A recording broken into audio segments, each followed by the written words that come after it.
The kiss wasn't supposed to mean anything, just 10 seconds of revenge against a cheating ex in a crowded Manhattan club. But when Aria Bennett grabbed a stranger at the bar and pulled him into that kiss, she didn't know she was sealing a deal with the most dangerous man in the city. Adrian Moretti doesn't do favors. He doesn't do messy. And he definitely doesn't do relationships. But something about that kiss changed the rules. Now, her ex wants her back. A fake boyfriend arrangement is spinning out of control, and Aria is about to learn that some strangers should stay strangers. If you want to see how far this story goes, hit that like button and drop a comment with your city so I can see where you're watching from. Now let's dive in. The bass rattled through Aria's chest like a second heartbeat, heavy and relentless.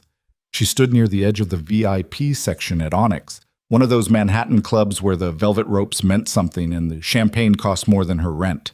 The lights strobed in lazy arcs across the crowd, blue, then gold, then a deep red that made everyone look either beautiful or dangerous.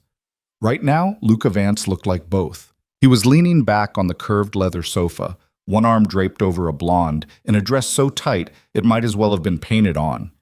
His other hand rested on the thigh of a brunette who was whispering something in his ear, her lips brushing against his jaw. He laughed, that low, arrogant sound Aria had once thought was charming, and tilted his head back like he owned the room. He didn't see her yet. Aria's fingers tightened around the stem of her champagne glass. She'd been standing there for 2 full minutes, frozen somewhere between disbelief and rage, watching her boyfriend of 8 months treat her like she didn't exist. She'd texted him an hour ago. "Where are you?" He'd said he was working late, said he had a client dinner, said a lot of things apparently that weren't true. The blonde kissed his neck. Luca's hand slid higher on the brunette's leg. Aria's stomach twisted, but not the way she expected. She wasn't sad. She wasn't heartbroken. She was furious. She turned on her heel and walked straight to the bar, her heels clicking against the polished concrete floor with a sharpness that felt satisfying. The bartender glanced up, a guy with slicked back hair and a vest that looked expensive, and she slid onto a stool, setting her glass down harder than necessary. "Whiskey," she said. "Neat. And make it something that doesn't taste like I'm trying to impress anyone." The bartender smirked. "Rough night?" "Getting there." He poured her a double of something amber and smoky, and she downed half of it in one go. It burned, but in a good way. A clarifying way. She set the glass down and exhaled slowly, her mind spinning. 8 months. 8 months of dates and late-night conversations and planning a weekend trip to the Hamptons that he'd canceled twice. 8 months of her rearranging her schedule, her life, her priorities, while he what? Played her? Used her as a placeholder until something better walked by? She glanced back toward the VIP section. Luca was still there, still laughing, still acting like the center of the universe. The blonde was on his lap now. Aria's jaw tightened. "Another?" the bartender asked. She shook her head. "No, I need to do something stupid. That's my specialty. What are we talking? Drunk text? Karaoke? Public declaration of, 'I need someone to kiss me.'" The bartender blinked. "Come again?" Aria turned on the stool, scanning the bar. It was crowded, packed with the kind of people who thought a Tuesday night at Onyx was just another weeknight. Models, finance bros, trust fund kids. Everyone looked like they were trying too hard or not trying at all. And then she saw him. He was sitting 3 stools down, alone, one hand resting on a glass of something clear. Vodka, maybe, or gin. He wasn't looking at his phone, wasn't talking to anyone, just sitting there, still and composed, like the noise and chaos around him didn't exist. He was older than most of the crowd. Mid-30s, maybe. Dark hair, sharp jawline, a suit that fit like it had been tailored specifically for his frame. He looked expensive, controlled, the kind of man who didn't need to shout to be heard. And he looked bored. Aria stood up. Her heart was pounding now, adrenaline sharpening everything into focus. She walked over, her heels clicking in rhythm, and stopped right in front of him. He looked up. His eyes were dark, almost black in the low light, and they locked onto hers with an intensity that made her breath catch. He didn't smile, didn't frown, just waited. "I need a favor," Aria said. His gaze flicked down to her hand, still holding the whiskey glass, then back to her face. I don't do favors. You haven't heard what it is yet. Doesn't matter. She leaned in, close enough that she could smell his cologne, something clean and understated, nothing flashy. I need you to kiss me. For a moment he didn't move, didn't blink. Then slowly, one corner of his mouth lifted. Not quite a smile, more like acknowledgement of something absurd. Why? Because my boyfriend is over there, she said, nodding toward the VIP section, with his tongue down someone else's throat, and I want him to see me not give a damn. The man's gaze shifted, just for a second, toward Luca, then back to her. So this is revenge. This is closure. Same thing. Maybe, Arya straightened, squaring her shoulders. Look, if you're not interested, just say so. I'll find someone else. She started to turn, but his hand caught her wrist. Not hard, just enough to stop her. I didn't say no. She looked down at his hand, then back up at his face. His expression hadn't changed, but there was something in his eyes now, something sharp and calculating, like he was measuring her, deciding. What's your name? He asked. Arya. Arya. He said it slowly, like he was testing the weight of it. Then he let go of her wrist and stood. He was taller than she'd expected, at least 6'2", broad-shouldered, with the kind of presence that made people step out of his way without realizing they were doing it. He looked down at her, his expression unreadable. This is a bad idea. Probably. You're going to regret it. Maybe. He tilted his head slightly, studying her. Then he reached out, his hand settling on her waist with a firmness that sent a jolt through her. Then let's make it count, he said. And he kissed her. It wasn't soft, wasn't tentative. His mouth was on hers with a kind of certainty that left no room for hesitation, his hand sliding to the small of her back and pulling her closer. Arya's breath hitched, her hands coming up instinctively to his chest, and for a second she forgot why she was doing this. Forgot about Luca, forgot about the crowd, forgot about everything except the way the stranger kissed like he meant it. When he pulled back, his eyes were still on hers, dark and unreadable. That work for you? He asked. Arya blinked, her pulse racing. She turned her head just enough to see the VIP section. Luca was staring. The blonde was still on his lap, but he wasn't looking at her anymore. He was looking at Arya, his jaw tight, his eyes locked onto the man standing beside her. Yeah, Arya said quietly. That works. The man stepped back, his hand falling away from her waist. He picked up his drink, finished it in one swallow, and set the glass down on the bar. Good luck with that, he said, and started to walk away. Wait, Arya called after him. He stopped, glancing back over his shoulder. What's your name? He looked at her for a long moment, like he was deciding whether to answer. Then he said, Adrian. And he walked out. Oh, Arya didn't move for a full 10 seconds. She just stood there, her lips still tingling, her mind trying to catch up with what had just happened. Around her, the club pulsed and throbbed, oblivious. The bartender was pouring drinks. A group of girls shrieked with laughter near the dance floor. Everything was exactly the same, except it wasn't. Arya. She turned. Luca was standing 5 feet away, his expression tight and furious. The blonde and brunette were nowhere in sight. What the hell was that? He demanded.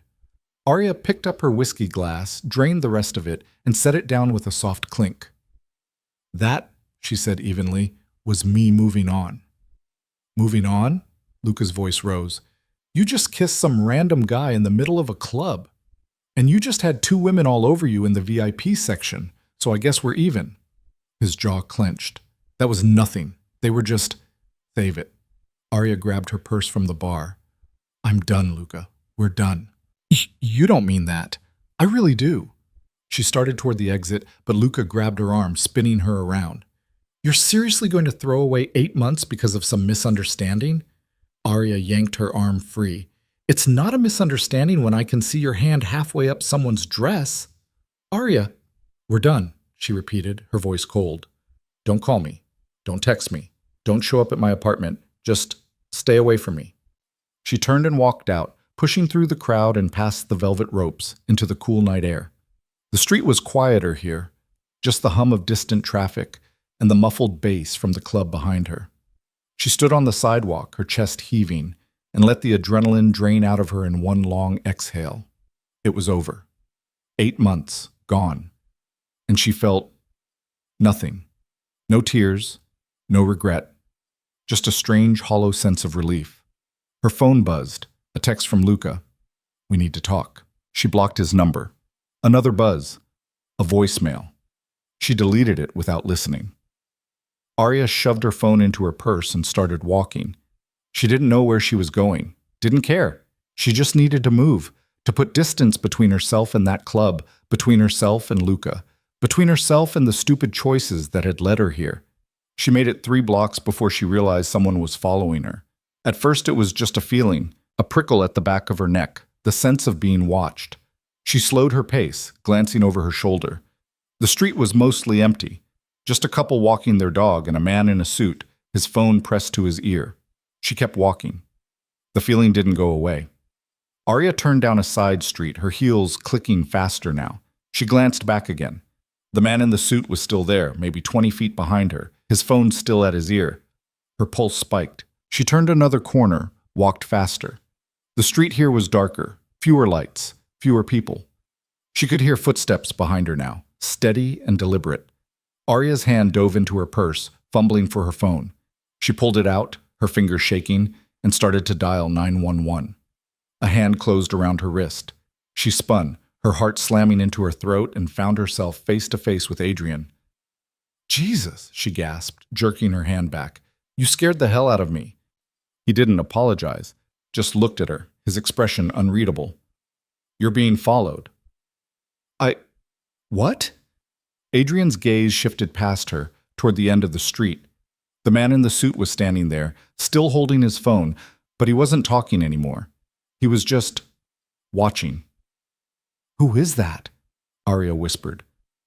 "I don't know, but he's been on you since you left the club." Her stomach dropped. "Are you serious?" Adrian didn't answer.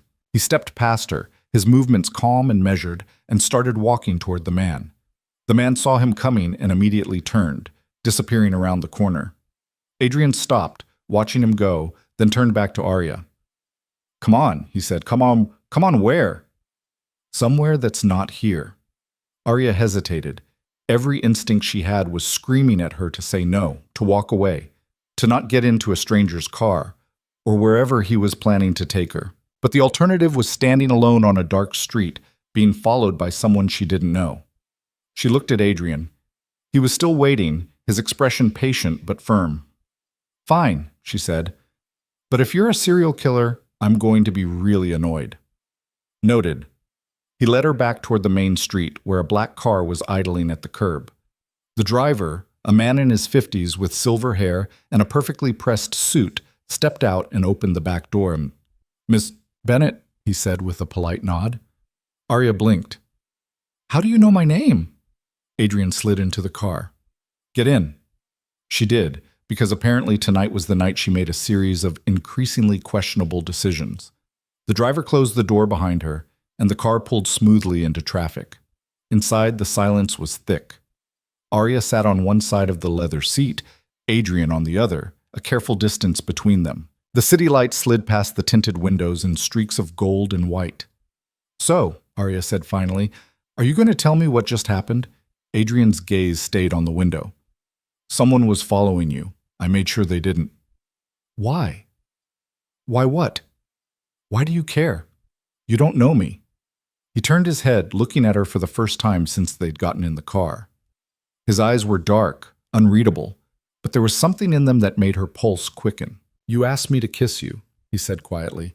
"That makes you my problem." "Your problem?" "For now." Arya stared at him. "That's the weirdest thing anyone has ever said to me." "You'll get used to it." "I don't plan on sticking around long enough to get used to anything." Adrian's mouth twitched, almost a smile. "We'll see." The car stopped in front of a sleek high-rise in Tribeca, all glass and steel, an expensive minimalism. The driver opened the door and Adrian stepped out, then turned back to her. "You coming?" "Where are we?" "My place."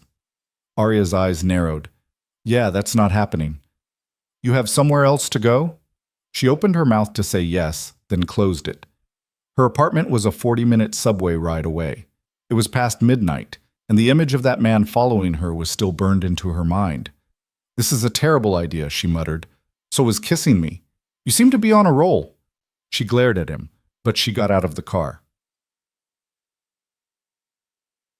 Adrian's apartment was exactly what she expected and nothing like it at the same time. The space was massive, floor-to-ceiling windows overlooking the Hudson, sleek furniture that looked like it belonged in a museum, and a silence so complete it felt almost oppressive. Arya stood in the middle of the living room, her arms crossed, watching as Adrian shrugged off his jacket and draped it over the back of a chair. "You can take the guest room," he said, nodding toward a hallway. "Second door on the left." "I'm not staying." "Yes, you are." "Excuse me?" He turned to face her, his expression calm but firm. "Someone followed you tonight. Until we know who and why, you're staying here. You don't get to make that decision." "I just did." Arya's jaw tightened. "You're unbelievable." "I've been called worse." She stared at him, frustration bubbling up in her chest. But underneath it, there was something else. Something she didn't want to name. "Fine," she said finally. "One night, and then I'm gone." Adrian nodded. "One night." He walked past her, his footsteps quiet on the hardwood floor, and disappeared down the hallway. Arya stood there for a moment, alone in the vast, silent space, and wondered what the hell she'd just gotten herself into. The guest room was as minimalist as the rest of the apartment. White walls, a king-sized bed with crisp linens, and a single abstract painting that probably cost more than Arya's car. She sat on the edge of the bed, still fully dressed, and stared at her phone.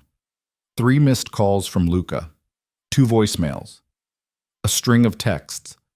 "Arya, we need to talk." "This is ridiculous."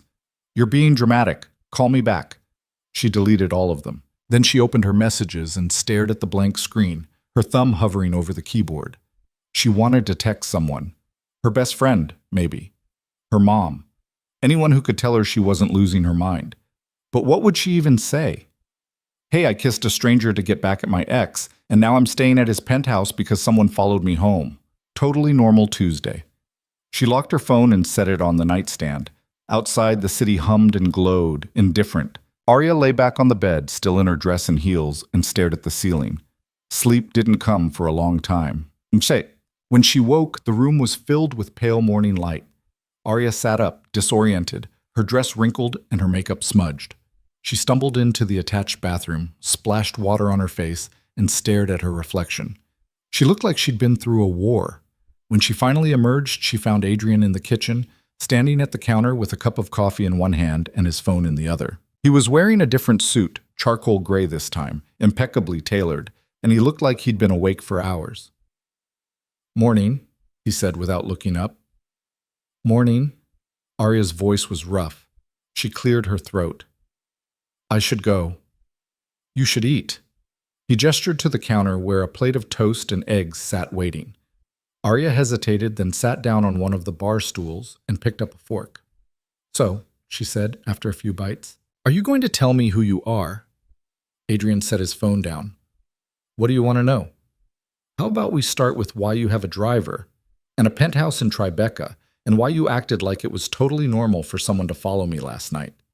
He picked up his coffee, took a slow sip, and set it down. "I own a security firm. We handle high-profile clients, stalking, harassment, corporate espionage, that sort of thing." "That's vague." "It's accurate." Arya studied him. "And you just happened to be at that club last night?" "I go there sometimes. It's quiet." "Quiet?" "It's one of the loudest clubs in Manhattan." "Not if you know where to sit." She set her fork down. "You're not telling me everything." Adrian's gaze met hers, steady and unreadable. "No, I'm not." "Why?" "Because you don't need to know everything, not yet." "That's comforting." He almost smiled. "You're still here." Arya opened her mouth to argue, then stopped. He was right. She was still here, and despite every red flag, every warning bell in her head, she didn't want to leave. "I need to go home," she said quietly. "Get some clean clothes, figure out what I'm doing with my life." "I'll have Marcus drive you." "Marcus?" "My driver." "Of course you have a driver named Marcus." Adrian stood, adjusting his cuffs. "I have a meeting in an hour. You're welcome to stay as long as you need."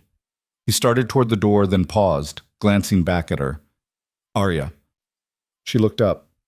Don't answer the door for anyone, he said. And if Luca shows up, call me.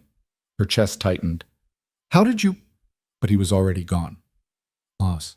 Marcus drove her back to her apartment in Brooklyn, a small studio in a converted warehouse that Arya had always loved for its exposed brick and terrible water pressure.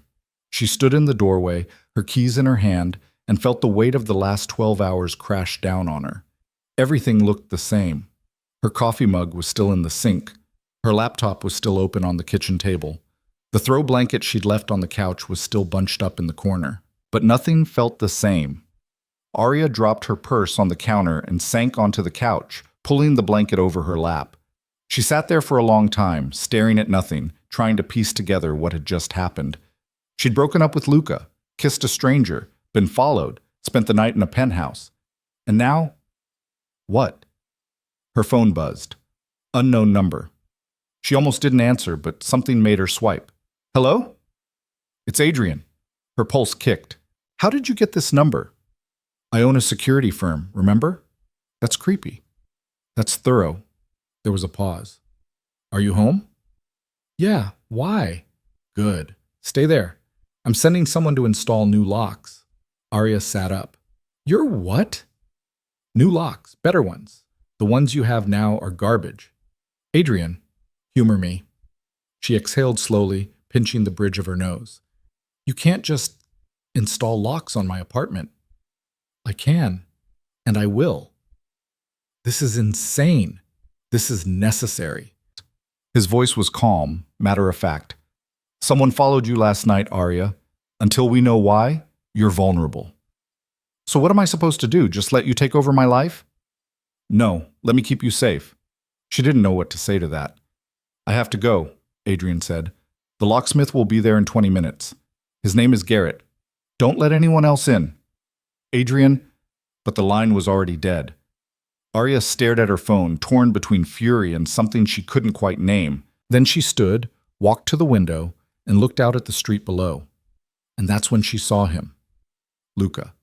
He was standing on the sidewalk across the street, his hands in his pockets, staring up at her building, waiting. Arya's fingers went numb around her phone. She stepped back from the window, her breath catching, but she couldn't look away. Luca was still there, hands shoved deep in his pockets, his eyes fixed on her building like he had all the time in the world. Her phone was already ringing before she realized she'd called Adrian back. He's here, she said the second he picked up. Who's where? Luca. He's outside my building, just standing there. There was a pause. Not long, maybe 2 seconds, but it felt like an eternity. When Adrian spoke again, his voice had changed. Quieter, colder. Lock your door. Don't go outside. I'm 10 minutes away. Adrian, I don't need you to... 10 minutes, Arya. The line went dead. She stood there staring at her phone, her heart hammering against her ribs. Then she walked to the door, checked the deadbolt, and slid the chain into place. The locks Adrian had called garbage. He was probably right. She went back to the window, staying to the side this time, and peered down. Luca hadn't moved. He was looking at his phone now, typing something, his face illuminated by the screen. Her phone buzzed.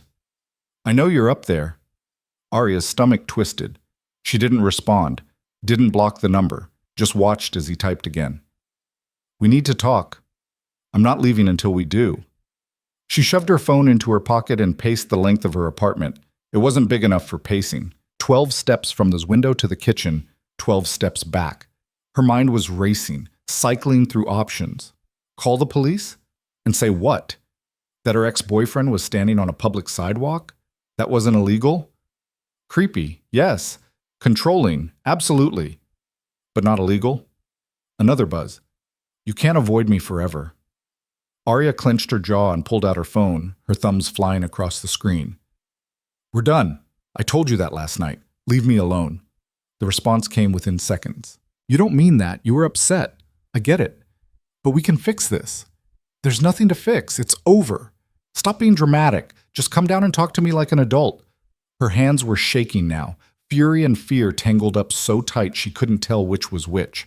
She started typing a response, then deleted it. Started again.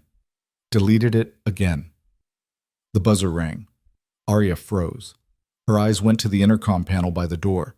It rang again, longer this time, insistent. She didn't move. It stopped. Then her phone rang. Luca's name on the screen. She didn't answer. It rang again, and again, and again. On the fourth call, she picked up. "What do you want, Luca?" "I want you to stop being childish and come down here so we can talk."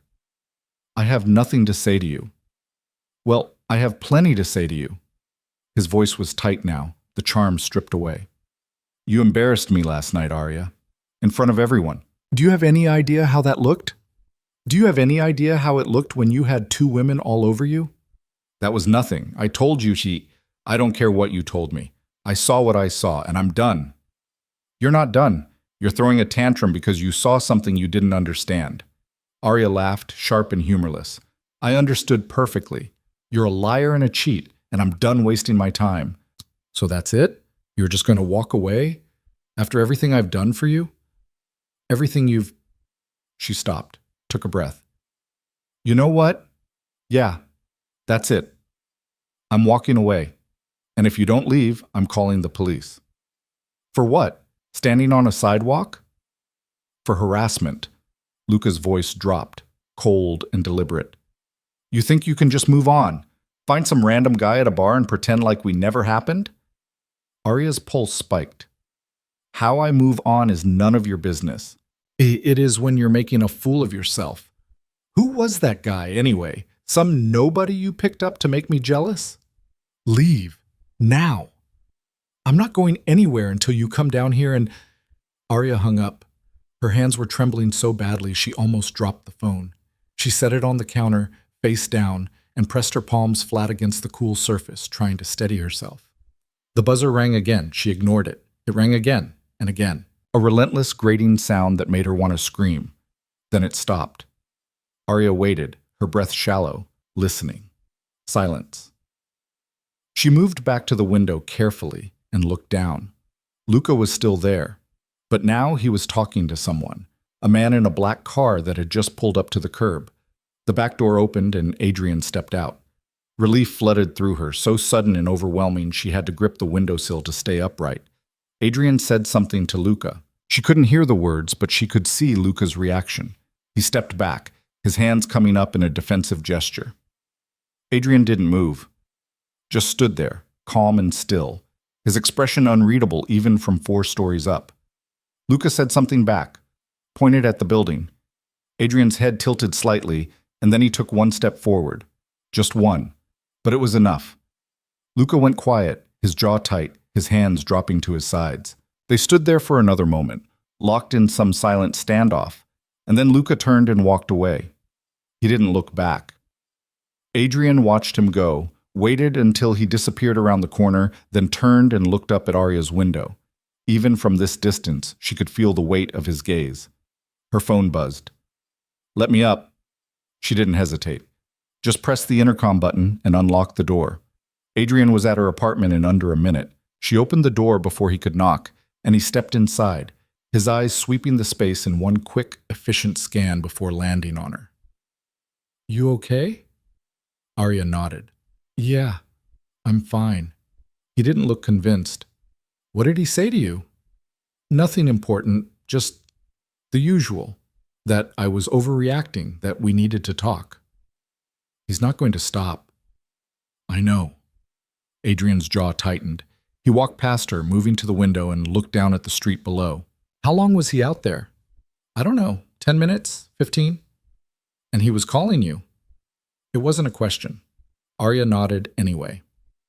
"Yeah, texting too." Adrian turned, his eyes sharp. "Show me." She hesitated, then pulled out her phone and handed it to him. He scrolled through the messages, his expression darkening with each line. When he got to the calls, 12 in total, he looked up at her. "This isn't just an ex who won't let go," he said quietly. "This is escalation. He's just upset. He'll get over it." "Will he?" Arya didn't answer, because the truth was she didn't know. She'd never seen Luca like this before. Persistent, yes. Controlling, sometimes. But this? This felt different. Adrian handed her phone back. "You can't stay here." "What?" "It's not safe." He knows where you live, he knows your routines, and if he's willing to stand outside your building for 20 minutes just to make a point, he's not going to stop. So what am I supposed to do? Move? For now, yes. Arya stared at him. You're serious? Completely. Adrian, I can't just... You can, and you will. He pulled out his phone, typed something quickly, then looked back at her. Pack a bag, enough for a few days. You're staying with me. No, absolutely not. It's not a request. It's my life. And I'm trying to keep you alive. The words hit her like a slap. She opened her mouth to argue, then closed it. Because underneath the anger and the fear and the stubborn refusal to be told what to do, there was a part of her that knew he was right. Fine, she said finally. But just for a few days, until he calms down. Adrian didn't argue, just nodded. Get your things. I'll wait. Arya grabbed a duffel bag from her closet and started throwing clothes into it. Jeans, shirts, underwear, a pair of sneakers. She moved quickly, mechanically, trying not to think too hard about what she was doing. About the fact that she was leaving her apartment, her space, because of Luca. Because of a kiss that was supposed to be meaningless. When she came back out, Adrian was standing by the door, his phone to his ear. Yeah, tonight. Make sure the West guest room is ready. A pause. No, just her. Another pause. I'll explain later. He hung up and looked at her. Ready? As I'll ever be. They took the stairs instead of the elevator. Adrian insisted, and Arya didn't argue. When they reached the ground floor, he stepped out first, scanning the street, then nodded for her to follow. Marcus was waiting by the car, the back door already open. Arya slid in, and Adrian followed. The door closed, and they pulled away from the curb. Arya watched her building disappear in the side mirror, a tight knot forming in her chest. This was temporary. Just a few days. Luca would cool off, realize he was being ridiculous, and move on. And then she could go back to her life. Except she wasn't sure she believed that anymore. Adrian was silent beside her, his gaze fixed on the window. After a few minutes, he spoke. We need to set some ground rules. Arya turned to look at him. Ground rules? If you're staying with me, we do this my way. That means no going out alone, no answering the door unless I clear it first, and no contact with Luca, at all. I already blocked his number. Good, keep it that way. She crossed her arms. Anything else? Yeah. If something feels off, you tell me, immediately. No second guessing, no waiting to see if it's a big deal. Just tell me. Arya studied him, trying to read the expression on his face. He looked calm, controlled, like this was just another Tuesday for him. But there was something in his eyes, something sharp and protective and almost possessive. Why are you doing this? She asked quietly. Adrian's gaze shifted to her. Doing what? All of this. The locks, the guest room, the rules. You don't know me. We kissed once. That doesn't make you responsible for me. He was quiet for a long moment, his eyes locked on hers. Then he said, Maybe not, but I'm responsible anyway. That doesn't make sense. It doesn't have to. The car pulled up in front of his building, and Marcus opened the door. Adrian stepped out, then offered his hand to Arya. She took it, her fingers brushing against his, and felt that same jolt she'd felt the night before. Electric. Unsettling. Inside the penthouse, everything was exactly as she remembered. Sleek, silent, expensive. Adrian set her bag down in the hallway and turned to her. West guest room, down the hall, last door on the right. There's a bathroom attached. Help yourself to anything you need. Thanks. He nodded, already pulling out his phone. I have some calls to make. If you need anything, just ask. Arya watched him walk away, disappearing into what she assumed was his office, and stood there for a moment, alone in the vast space. Then she picked up her bag and headed to the guest room. It was bigger than her entire studio. Floor-to-ceiling windows, a king bed with pristine white linens, a sitting area with a leather chair and a bookshelf. Arya dropped her bag on the bed and sank into the chair, staring out at the city below. This was insane. All of it. 24 hours ago, she'd been in a relationship, planning her week, living her normal, predictable life. And now she was staying in a stranger's penthouse, hiding from an ex who wouldn't take no for an answer, and tangled up with a man who kissed like he meant it and talked like he owned the world. Her phone buzzed. A text from an unknown number. Her stomach dropped. You think he can protect you? He can't. I'll be seeing you soon, Arya. Her hands went cold. She stood, her pulse racing, and walked to Adrian's office. The door was cracked open. She pushed it wider and stepped inside. Adrian was at his desk, his phone still pressed to his ear. He looked up when she entered, his expression shifting instantly from focused to alert. I'll call you back, he said into the phone, then hung up. What's wrong? Arya held out her phone. I got this. He took it, read the message, and his jaw tightened. When? Just now. He stood, already dialing a number. Stay here. Adrian, stay here. He walked out, his voice low and clipped as he spoke into the phone. Arya sank into the chair across from his desk, her hands shaking. She could hear fragments of his conversation through the open door. I need a trace on this number. Yes, now. I don't care what it takes. Get me a location. She wrapped her arms around herself, trying to steady her breathing. This was escalating, fast, and she didn't know how to stop it. Adrian came back a few minutes later, his expression grim. It's a burner, untraceable. So what do? We assume it's Luca, and we treat it like a threat. You think he'd actually hurt me? Adrian's eyes met hers, dark and serious. I think he's unstable, and unstable people do unpredictable things. Arya's chest tightened. This is crazy. I just wanted to end a relationship. I didn't ask for any of this. I know. Adrian's voice softened, just slightly. But you're in it now, and I'm not letting anything happen to you. Why? The word came out sharper than she intended. Why do you care so much? He didn't answer right away, just looked at her, something unreadable flickering across his face. Then he said, because you asked me to kiss you, and I said yes. That makes you mine to protect. I'm not yours. Not yet. The air between them shifted, charged with something Arya couldn't name. She stood, needing to move, needing to break whatever this was. I need some air, she said. No. Adrian, no. Not until we know what we're dealing with. She glared at him. You can't keep me locked up in here. Watch me. They stood there, locked in a silent standoff, until Arya's phone buzzed again. They both looked down at it. Another text. Same number. 1 month. That's all I'm giving you. 1 month to come back. After that, things get complicated. Adrian took the phone from her hand, his expression cold. He's playing games. What kind of games? The kind that end badly. He looked at her. I need you to trust me. I don't even know you. Then get to know me. But trust me anyway. Arya wanted to argue, wanted to push back, to take control of her own life again. But the truth was, she was scared. And Adrian was the only thing standing between her and whatever Luca was planning. Fine, she said quietly. I'll trust you. For now.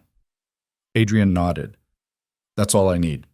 He handed her phone back, then turned and walked to the window, his hands in his pockets. Arya watched him, trying to piece together who this man was, what he wanted, why he was doing all of this for someone he barely knew. Can I ask you something? She said. Depends on the question. Why were you at that club last night? You said it was quiet, but that doesn't make sense. You don't seem like the type who needs to be around people. Adrian glanced back at her, a faint smile tugging at his mouth. I'm not. So why were you there? He turned fully, leaning against the window frame. I was meeting someone. Business. What kind of business? The kind I don't talk about. That's convenient. That's honest. Arya crossed her arms. You're really not going to tell me anything, are you? Not yet. Why not? Because the less you know, the safer you are. That's a terrible answer. It's the only one I have. She wanted to push harder, to demand real answers, but something in his expression told her she wouldn't get them. Not now. Maybe not ever. Fine, she said, but if I'm staying here, I need something to do. I can't just sit around all day. Adrian's mouth twitched. You work, right? What do you do? Graphic design, freelance. So work from here. I need my computer. It's at my apartment. I'll have Marcus pick it up. And my files, and my tablet. Make a list. He'll get everything. Arya shook her head, half amused, half frustrated. You really do think you can just fix everything, don't you? I don't think. I know. That's arrogant. That's experience. She laughed, surprising herself. You're impossible. So I've been told. Adrian's phone buzzed. He glanced at it, his expression shifting. I have to take this. Make yourself at home. There's food in the kitchen, wine in the fridge. Whatever you need. He walked out before she could respond, already talking into the phone in a voice too low for her to hear. Arya stood there for a moment, alone again, then wandered back to the guest room. She unpacked her bag, hung up her clothes, and tried to settle in. But the silence of the penthouse was unnerving, too big, too quiet, too empty. She pulled out her phone and opened her messages. The texts from Luca were still there, sitting like landmines. She reread them, her stomach twisting, then opened a new thread and started typing. I don't know what you think you're doing, but it's not going to work. Leave me alone. We're done. For good.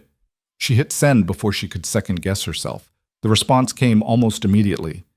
You'll change your mind. You always do. Arya's jaw clenched.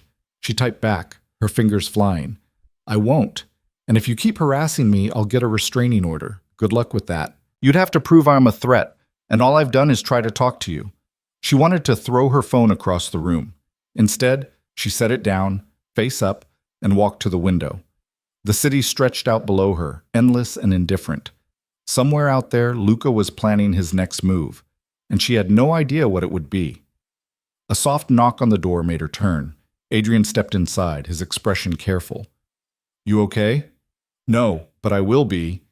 He nodded, like that was answer enough. I'm ordering dinner. Any preferences? I don't care. Whatever's fine. Italian okay? Sure. He started to leave, then paused. Arya. Yeah? You did the right thing, ending it with him. Doesn't feel like it. It will. Eventually. He left, and Arya sank onto the bed, staring at the ceiling. She wanted to believe him, wanted to believe that this would all blow over, that Luca would move on, that her life would go back to normal. But deep down, she knew it wouldn't, because nothing about this was normal, and the man in the other room, the one who'd kissed her like it meant something, who'd sent a locksmith to her apartment, who'd just ordered her dinner like it was the most natural thing in the world, was anything but ordinary. Dinner arrived an hour later. Adrian set the table in the dining room, an absurdly long slab of dark wood that could have seated 20, and they ate in near silence. Arya picked at her pasta, her appetite gone. Adrian ate methodically, his gaze occasionally flicking to her. You should eat, he said. I'm not hungry. You need to eat anyway. She set down her fork. Do you always tell people what to do? Only when they're not taking care of themselves. I can take care of myself. Can you? The question hit harder than it should have. Arya looked away, her throat tight. I used to think so. Adrian was quiet for a moment, then he said, You still can. You just need time. Time for what? To figure out who you are without him. Arya's eyes burned. She blinked hard, refusing to let the tears fall. I thought I already knew. You do? You're just remembering. She looked at him, really looked at him, and saw something in his eyes she hadn't expected. Understanding, not pity, not sympathy, just quiet, steady understanding. Thank you, she said softly. Adrian nodded. Finish your dinner. She did. Not because she was hungry, but because he was right. She needed to take care of herself. And if that meant forcing down pasta she didn't want, so be it. After dinner, Adrian disappeared into his office again, and Arya retreated to the guest room. She tried to work, pulling up files on her laptop, but her focus was shot. Every time her phone buzzed, her heart jumped. Every creak of the building, every distant siren, made her tense. Around 11, she gave up and got ready for bed. She brushed her teeth, changed into an oversized t-shirt, and climbed under the covers. But sleep didn't come. She lay there staring at the ceiling, her mind racing. A soft knock on the door made her sit up. Yeah? Adrian pushed the door open slightly. He was still dressed, minus the jacket, his shirt sleeves rolled up to his elbows. Can't sleep? He asked. How'd you know? Your light's still on. Arya pulled the blanket up to her chest. I'm fine. You're not, but that's okay. He stepped into the room, just far enough to lean against the doorframe. You want to talk about it? About what? Whatever's keeping you awake. She laughed, bitter and tired. Where do I even start? Wherever you want. Arya looked at him, this man who'd upended her entire life in less than 48 hours, and felt something shift in her chest. Something dangerous. I keep thinking about what you said, she admitted, about figuring out who I am without Luca. And I realized, I don't know if I ever really knew. I spent so much time trying to be what he wanted that I forgot what I wanted. Adrian's expression softened. So, figure it out now. It's not that simple. It is. You just think it isn't. She shook her head. You make everything sound so easy. That's because most things are. People just complicate them. And what about you? Are you simple or complicated? Adrian smiled, slow and dangerous. I'm whatever I need to be. Arya's pulse quickened. That's not an answer. It's the only one you're getting tonight. He pushed off the doorframe, started to leave, then paused. Get some sleep, Arya. Tomorrow's going to be a long day. Why? What's happening tomorrow? We're going to deal with Luca, permanently. And before she could ask what that meant, he was gone. Arya didn't sleep. She lay there for hours, Adrian's words circling in her mind like vultures. Deal with Luca, permanently. What did that even mean? And why did the way he said it, calm, certain, final, make her skin prickle with something between fear and relief? By the time dawn crept through the windows, painting the city in shades of gray and gold, she'd given up on rest entirely. She showered, dressed in jeans and a sweater, and padded barefoot into the kitchen. Adrian was already there, standing at the counter with a cup of coffee in one hand and his phone in the other. He looked like he hadn't slept either, but somehow he wore exhaustion like tailoring, perfectly controlled, nothing out of place. He glanced up when she entered. Morning. Morning. Arya went straight for the coffee pot, poured herself a cup, and leaned against the counter. So, you want to tell me what you meant last night? About? Dealing with Luca. Permanently. Adrian set his phone down. I meant exactly what I said. That's not an explanation. It's all you need right now. Arya's jaw tightened. You know what? I'm getting really tired of you deciding what I need and don't need to know. Then stop asking questions you're not ready to hear the answers to. How do you know I'm not ready? Adrian's gaze locked onto hers, steady and unyielding. Because if I told you everything right now, you'd walk out that door. And I can't let you do that. You can't let me... She stopped, set her coffee down hard enough that it sloshed over the rim. You don't get to control my life, Adrian. I don't care how many locks you install or how many guest rooms you offer. I'm not your responsibility. You became my responsibility the second you kissed me. That's insane. That's the truth. They stared at each other, the silence thick and crackling. Arya wanted to scream at him, wanted to storm out, wanted to take back every decision that had led her here. But underneath all that fury was something else, something quieter, something that whispered maybe, just maybe, she didn't want to leave at all.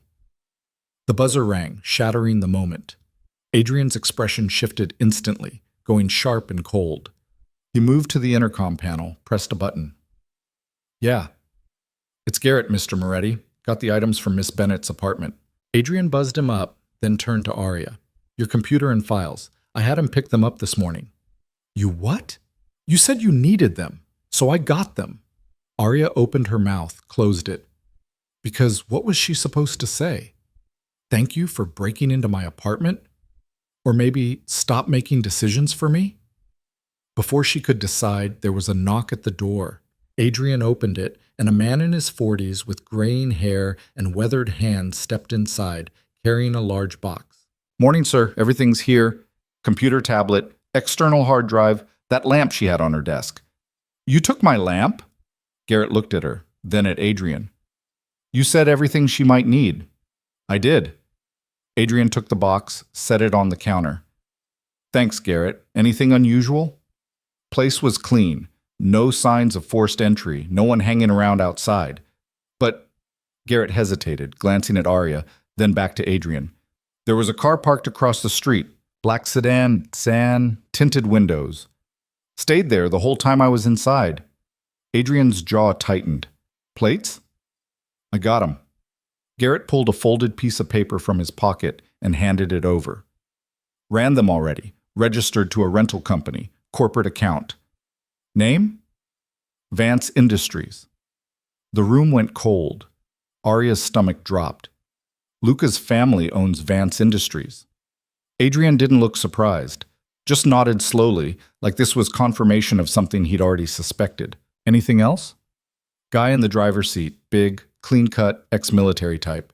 Didn't get out, didn't move, just watched. Get me a photo? Garrett shook his head. Windows were too dark, but I got the make and model. I'll send you everything. Adrian handed him a folded bill that looked like it had a lot of zeros. Good work. Keep an eye on her building. Anyone comes around asking questions, I want to know immediately. You got it, Garrett nodded to Arya. Ma'am? And then he was gone. Arya stood there, her hands gripping the edge of the counter, trying to process what she'd just heard. He had someone watching my apartment. Yes. Why? Because he's not going to let this go. But why? We dated for 8 months. It's not like we were engaged or... She stopped, her breath catching. You think this is about more than just the breakup? Adrian's eyes met hers. I know it is. How? Because men like Luca don't send surveillance teams to watch their exes. They do it when they're protecting something or trying to get something back. I don't have anything he wants. Are you sure? Arya thought about it, really thought about it. Her mind raced through the last 8 months, trying to find anything that would make her worth this kind of attention. She was a freelance graphic designer. She didn't have money, didn't have connections, didn't have access to anything that mattered. Except, oh my God, she whispered. Adrian's expression shifted. What? 3 months ago, Luca asked me to design some marketing materials for Vance Industries, brochures, presentations, a whole rebrand package. I did it as a favor. He said it was a new division they were launching. Import-export, something like that. Did you keep copies? Of course, I keep everything. It's all on my external hard drive. Adrian moved fast. He opened the box Garrett had brought, pulled out the hard drive, and plugged it into his laptop. His fingers flew across the keyboard, pulling up files, scanning through them with a focus that made Arya's pulse spike. This, he said quietly. These aren't marketing materials. Arya moved closer, looking over his shoulder at the screen. The documents looked normal at first glance. Sleek layouts, professional copy, images of shipping containers and warehouses. But Adrian was zooming in on something in the corner of one of the images. A shipping manifest. And the numbers on it didn't match the text. What am I looking at? She asked. Encrypted data, hidden in the image files. Adrian pulled up another document, ran it through some kind of program that made the screen flicker with code. You didn't just design brochures, Arya. You designed a front. And whoever has these files has evidence of every shipment Vance Industries has moved in the last 6 months. Her blood went cold. Evidence of what? Adrian didn't answer right away. He was still typing, pulling up more files, running more scans. Finally, he sat back and looked at her. Money laundering, weapons trafficking, possibly more. He paused. Your ex-boyfriend isn't just some rich kid, Arya. He's running a criminal network, and you've got proof of it sitting on your hard drive. Arya's legs went weak. She grabbed the back of Adrian's chair to steady herself. That's not possible. Luca's an ass, but he's not a criminal.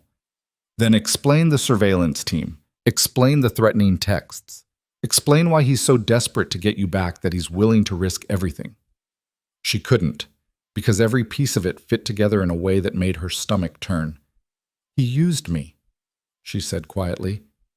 He knew I'd keep copies. He probably counted on it. And when I broke up with him, you became a liability. Arya sank into the chair across from him, her mind spinning. What do I do? Nothing. I'll handle it. How? Adrian closed the laptop, his expression grim. By making sure Luca understands that you're not someone he can touch, ever again. And how exactly are you going to do that? The same way I handle every threat. Quietly, permanently. There it was again, that word. Permanent. And this time, Arya understood exactly what it meant. You're going to kill him, Adrian's eyes snapped to hers. No, I'm going to make him disappear. There's a difference. Not much of one. There is when it matters. He stood, his movements controlled but tense. Luca's connected.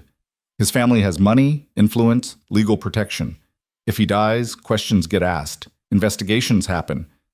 But if he just goes away, if he leaves the country, takes a deal, disappears into the system, no one asks questions. They just move on. Arya stared at him. Who are you? Adrian's mouth curved, but it wasn't a smile. Someone who solves problems. That's not an answer. It's the only one I'm giving you. She wanted to push, to demand the truth, but something in his expression told her she wouldn't get it. Not yet. Maybe not ever. Her phone buzzed. She pulled it out, saw the notification, and her blood ran cold. Unknown number. Again. I know you're with him, and I know what you took. Give it back, and maybe we can work this out. Keep it, and I'll make sure you regret every second of that kiss. Arya's hand shook as she handed the phone to Adrian. He read the message, his jaw tightening, then set it down on the counter with deliberate care. He's escalating, Adrian said. Faster than I expected. What does that mean? It means we don't have as much time as I thought. He pulled out his own phone, dialed a number. I need a meeting, tonight. No, I don't care. Make it happen. He hung up, then looked at Arya. Pack an overnight bag. Why? Where are we going? Somewhere Luca can't follow. Somewhere he won't think to look. Hey, Adrian, trust me. And because she didn't know what else to do, because the walls were closing in and the threats were getting louder, and the only person standing between her and chaos was this man she barely knew, she nodded. Okay, I trust you. Adrian's expression softened, just for a second. Then it was gone, replaced by that cool, controlled mask he wore so well. Good. Be ready in an hour. He walked out, already dialing another number, his voice low and clipped. Arya stood there, alone in the massive kitchen, and tried to figure out how her life had spiraled so completely out of control in less than 3 days. She went back to the guest room, packed a small bag with clothes and toiletries, and sat on the edge of the bed, staring at her phone. The messages from Luca were still there, sitting like landmines. She wanted to delete them, to block the number, to erase every trace of him from her life. But Adrian's words echoed in her mind. Evidence, proof, liability. She couldn't delete them. Not yet. An hour later, Marcus was waiting by the car.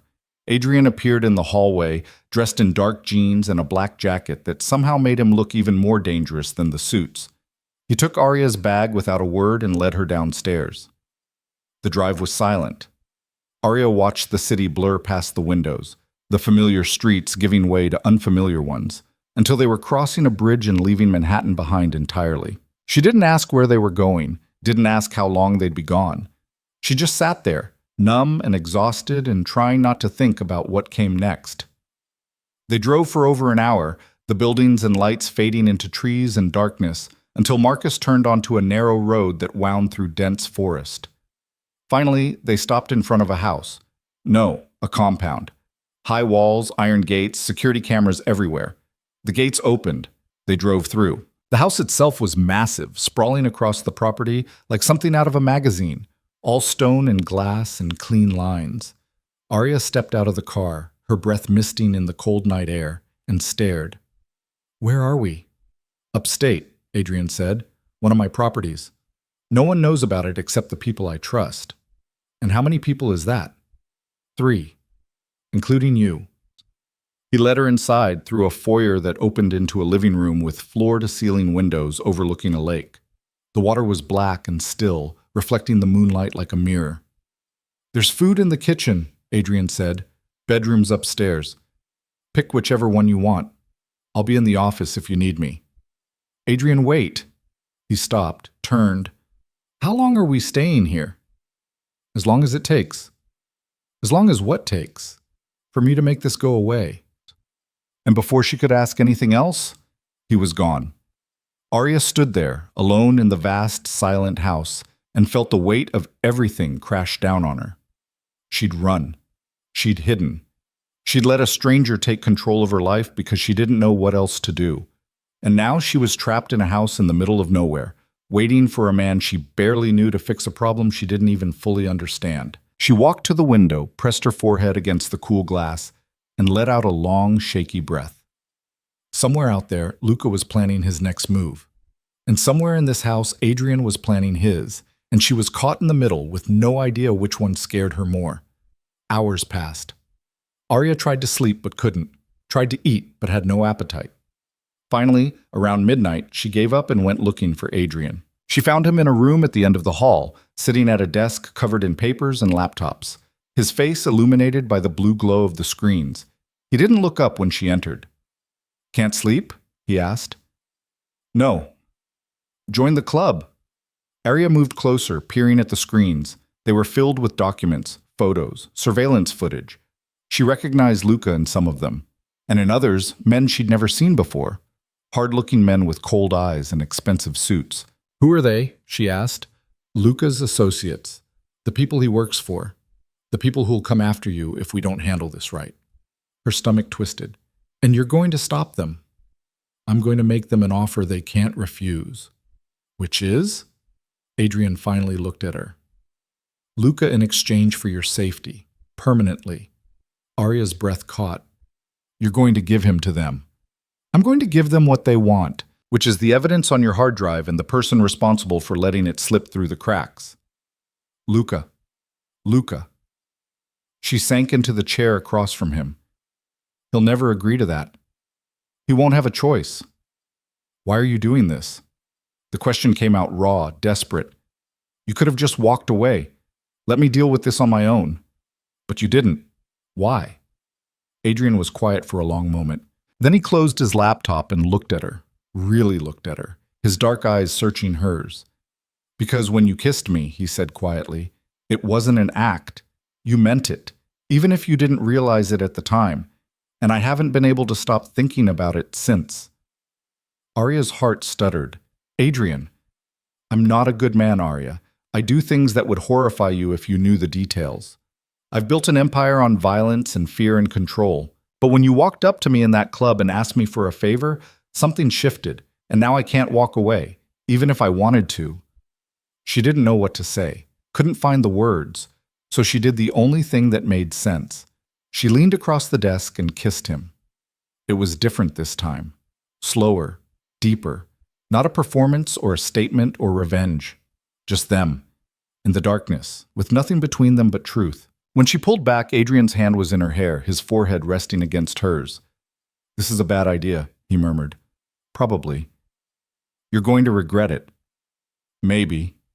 His mouth curved against hers. "Then let's make it count." He kissed her again, harder this time, and Arya forgot about Luca and the threats and the files and everything else. There was only this, only him, only the way he kissed her like she was something worth protecting. When they finally broke apart, both breathless, Adrian pulled back and looked at her. "Go to bed, Arya. We've got a long day tomorrow." "What's happening tomorrow?" "I'm meeting with Luca's people, and I'm ending this." Arya wanted to argue, to insist she be there, to demand a say in her own fate, but the look in Adrian's eyes told her she wouldn't win this fight. So she nodded, stood, and walked to the door. But before she left, she turned back. "Adrian?" "Yeah?" "Don't get yourself killed doing this." His mouth twitched. "I'll do my best." She left him there, surrounded by screens and plans and the weight of whatever he was about to do, and went upstairs. She found a bedroom, climbed into bed fully clothed, and stared at the ceiling. Tomorrow, Adrian would face Luca's people. Tomorrow, he would make a deal that could save her life or destroy it. Tomorrow, everything would change. But tonight, all she could think about was the way he'd kissed her. Like she mattered, like she was worth the risk. And for the first time in days, she let herself hope that maybe, just maybe, she'd survive this after all. Morning came too fast. Arya woke to sunlight streaming through unfamiliar windows and the smell of coffee drifting up from downstairs. She got up, splashed water on her face, and went to find Adrian. He was in the kitchen, dressed in a dark suit that made him look every inch the dangerous man he claimed to be. He glanced up when she entered. "Sleep?" "A little." "You?" "Enough." She poured herself coffee, her hands shaking slightly. "So what's the plan?" "I meet with them at 2, neutral location. I give them the files, they give me assurances about your safety. And Luca? They'll handle him. He's a loose end they can't afford. Arya's stomach turned. You're sending him to his death. I'm sending him to face the consequences of his choices. What happens after that isn't on me. How can you be so calm about this? Adrian set his coffee down and looked at her. Because if I'm not calm, people die. And I'm trying very hard to make sure you're not one of them. The words hit her like a punch. She set her own cup down, her throat tight. I don't want you to get hurt because of me. I won't. You can't promise that. Watch me. They stood there, the space between them charged with everything they weren't saying. Finally, Adrian crossed the distance and cupped her face in his hands. I'm going to fix this, he said quietly, and when I do, you're going to have your life back. No threats, no surveillance teams, no ex-boyfriend stalking you, just you, living however you want. And what about you? His thumb brushed across her cheek. What about me? Do I get to keep you too? Adrian's expression shifted, something vulnerable flickering across his face before he locked it down. Do you want to? Arya didn't hesitate. Yes. He kissed her then, slow and deep and full of promises neither of them could keep. And when he pulled away, his eyes were dark and serious. Then you've got me. For as long as you want. That might be a while. Good. He stepped back, straightened his jacket, and grabbed his phone. Stay here. Don't answer the door. Don't leave the property. Marcus is outside if you need anything. Adrian, I'll be back before dark. And then he was gone, leaving Arya alone in the massive house with nothing but her fear and her hope, and the lingering taste of his kiss. The hours crawled by. Arya tried to work, tried to distract herself, but her mind kept circling back to Adrian and whatever meeting he was walking into. She paced the length of the house, counted the minutes, watched the sun arc across the sky. At 3:30, her phone buzzed. Unknown number. Her heart stopped. He thinks he can save you. He can't. By tonight, you'll understand exactly who you're dealing with, and you'll come back to me. They always do. Arya's hand shook as she dialed Adrian's number. It went straight to voicemail. She tried again. Voicemail. Panic clawed at her chest. She ran to the window looking for Marcus, for the car, for anything, but the driveway was empty. Another buzz. Don't bother calling him. He's a little busy right now. But don't worry. I'll see you soon, Arya, real soon. The lights went out. All of them. The whole house plunged into darkness. Arya's breath came in short, sharp gasps. She fumbled for her phone, turned on the flashlight, and backed toward the stairs. A sound. Downstairs, the creak of a floorboard. Someone was in the house. Arya's phone slipped from her hand, clattering against the hardwood floor. The sound echoed through the house like a gunshot. She froze. Her breath caught somewhere between her lungs and her throat, listening. Another creak. Closer now, deliberate. Whoever was down there wasn't trying to hide anymore. She grabbed her phone, killed the flashlight, and moved as quietly as she could toward the bedroom she'd slept in. Her mind raced through options: lock the door, hide, call the police. Except she had no idea where she was, no address to give them, and Adrian's phone was going straight to voicemail. The footsteps reached the stairs. Arya slipped into the bedroom, eased the door shut, and turned the lock with shaking hands. It was flimsy, decorative, the kind of lock that wouldn't stop anyone who actually wanted in. She backed toward the window, her pulse hammering in her ears. The glass overlooked the lake, black water stretching out into nothingness. Too high to jump, no fire escape, no way out. Her phone lit up in her hand. Text message. Come downstairs, Arya. Let's talk like adults. She didn't respond, didn't move, just pressed herself against the wall beside the window and tried to think. The footsteps stopped outside her door. A knock, 3 sharp raps that made her flinch. I know you're in there. Luca's voice, calm, almost friendly. The silent treatment's getting old. Open the door. Arya's throat closed. She couldn't speak even if she wanted to. Fine. We'll do this the hard way. The door exploded inward, not kicked, blown. The lock shattered, the wood splintering, and Luca stepped through the wreckage like he owned the place. He looked different, still handsome in that polished, expensive way, but there was something off now, something in his eyes that hadn't been there before. Wild, unhinged. There you are, he said. I've been looking everywhere for you. Arya's back hit the window. How did you find me? I told you, I know everything. He moved closer, his hands in his pockets, his expression almost pleasant. Did you really think Adrian could hide you from me? I've been tracking his movements for weeks. Every property, every safe house, every little secret he thinks he's keeping.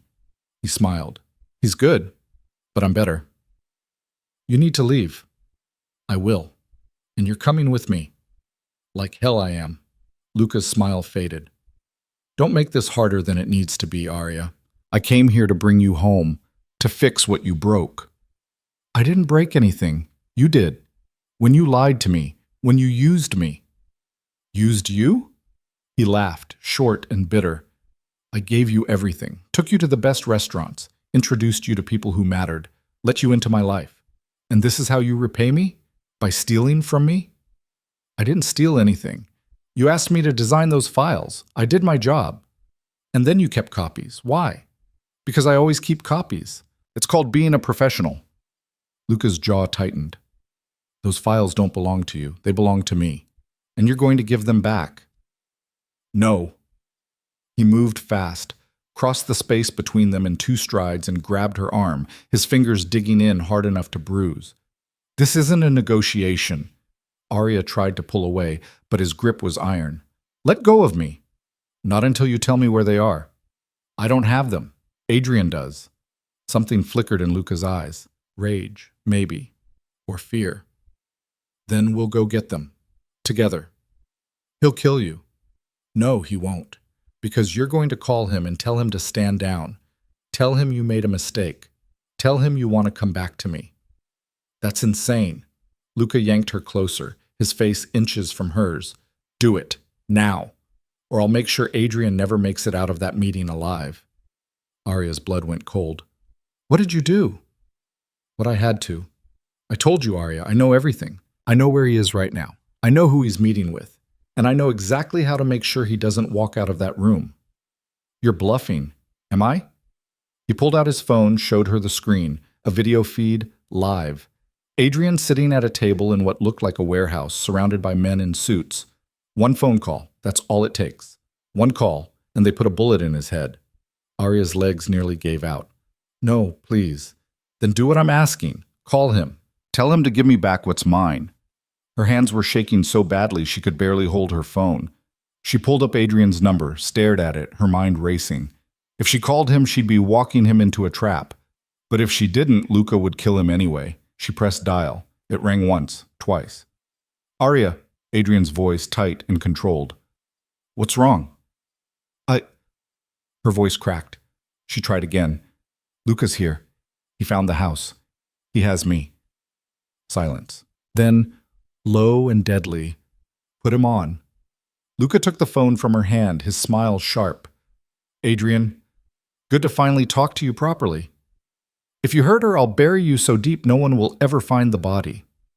Big words for someone who's currently surrounded by people who'd love an excuse to kill you. Luca glanced at the video feed on his own phone. You're at the Pier 7 warehouse meeting with the Volkov crew. Brave move, by the way. Stupid, but brave. Well, what do you want, Luca? What's mine? The files, the hard drive, everything Arya took from me. She didn't take anything. You gave it to her. Semantics. I want it back. And I want you to walk away. From her, from this mess, from all of it. Adrian's laugh was cold. Not going to happen. Then I guess we're at an impasse. Because I'm not leaving without her. And you're not leaving that warehouse alive unless I make a call. You think the Volkovs are working for you. You're dumber than I thought. Luca's expression flickered. What are you talking about? I'm talking about the fact that I've been planning this for 3 days. You think I walked into this blind? I've got leverage you don't even know about. And the second you try to make that call, you're going to find out exactly how deep you're buried. You're bluffing. Try me. Luca's hand tightened on the phone. Arya could see the calculation in his eyes, the doubt creeping in. He glanced at his video feed, then back at her. Fine, he said finally. New deal. I take Arya. You keep the files. Everyone walks away. No. No? She's not a bargaining chip. She's not yours to trade. And if you think I'm going to let you walk out of there with her, you're out of your mind. Luca's face twisted. Then what's your play, Adrian? Because from where I'm standing, you don't have one. My play is simple. You let her go. You walk away. And maybe, if I'm feeling generous, I don't tell the Volkovs that you've been skimming from their shipments for the last 6 months. The color drained from Luca's face. How did you? I told you. I've been planning this. And you just confirmed it. Luca's jaw clenched. He shoved the phone back at Arya, his hands shaking with barely controlled rage. This isn't over. Yeah, Arya said quietly. It is. He grabbed her arm again, harder this time, and dragged her toward the door. We're leaving. Now! Arya tried to dig her heels in, but he was stronger, and her feet slid uselessly across the floor. Let go of me! Shut up. They were halfway down the stairs when the front door crashed open. Adrian stood in the doorway, his suit jacket gone, his shirt untucked, a gun in his hand. He looked calm, almost bored, but his eyes were black fire. Let her go, Luca. Luca stopped, yanking Arya against his chest and using her as a shield. You shoot me! You hit her! I don't miss! You willing to risk it? Adrian's gaze flicked to Arya. She saw something in his expression that made her chest tighten. Not fear, not hesitation, just cold, absolute certainty. Arya, he said quietly. Drop.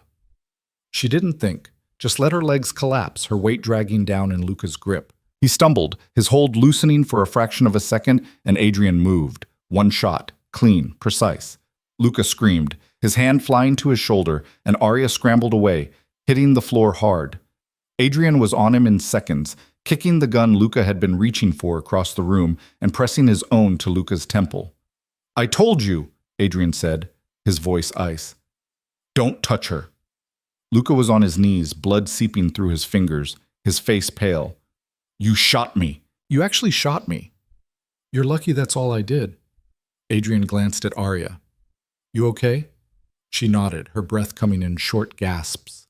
Yeah, I'm okay. Good. He looked back at Luca. Here's what's going to happen. You're going to tell me everything. Who you're working for, where the shipments are going, every name on your payroll. And if I even think you're lying, I'm going to put the next bullet somewhere a lot more permanent. I'm not telling you anything. Adrian cocked the gun. Wrong answer. Wait, Luca's voice cracked. Wait, okay, I'll talk. Just don't. The door burst open again. 3 men in black tactical gear flooded in, guns raised. Arya's heart stopped. But Adrian didn't flinch, just sighed. Took you long enough. One of the men lowered his weapon. Sorry, boss, traffic. Boss? Arya stared as the men moved to Luca, hauling him to his feet and cuffing his hands behind his back. He was still bleeding, still pale, but the fight had gone out of him. What is this? Luca demanded. Who are these people?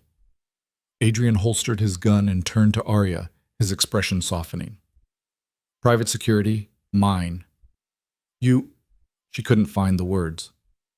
You planned this, all of it. I told you, I've been planning this for 3 days. But the meeting, the Volkovs, you said... I said I was meeting with Luca's people. I never said it was a negotiation. He glanced at the men. Take him to the facility. I'll deal with him later.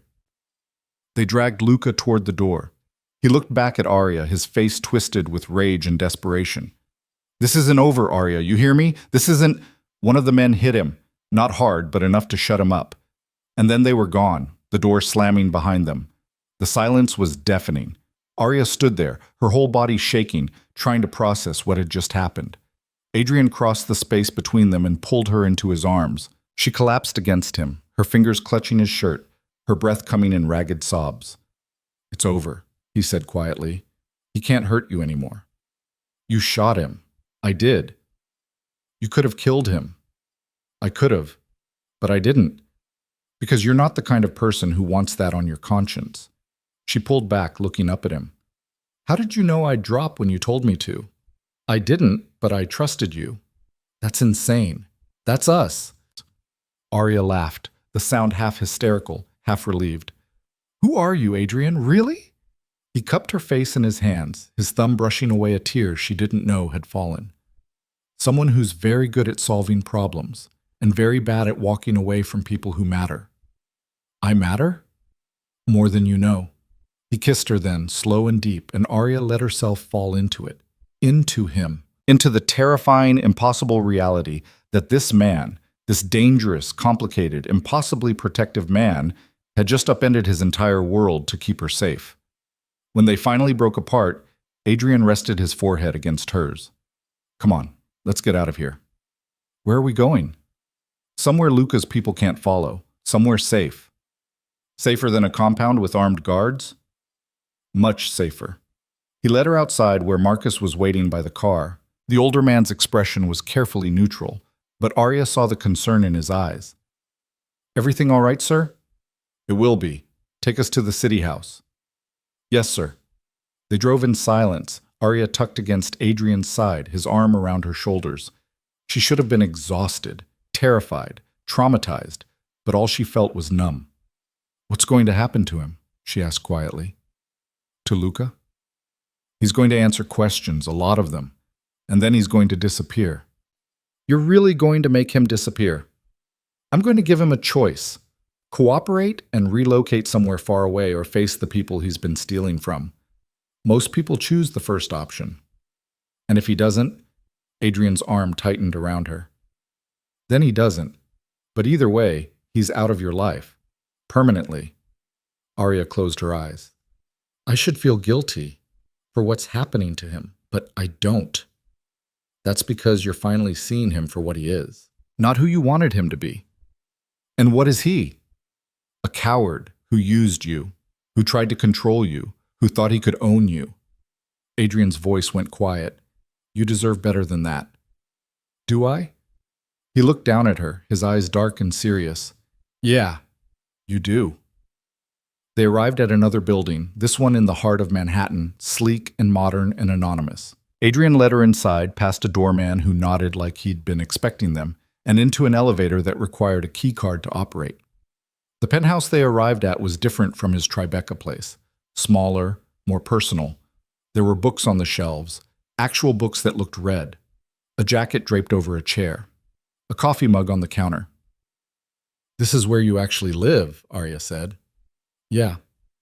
Why bring me here? Because the other place is for business. This one's mine. And I want you to be safe. Really safe. Arya walked to the window, looking out at the city lights. Behind her, she heard Adrian making a call, his voice low and controlled, giving orders, cleaning up the mess. When he finished, he came to stand beside her.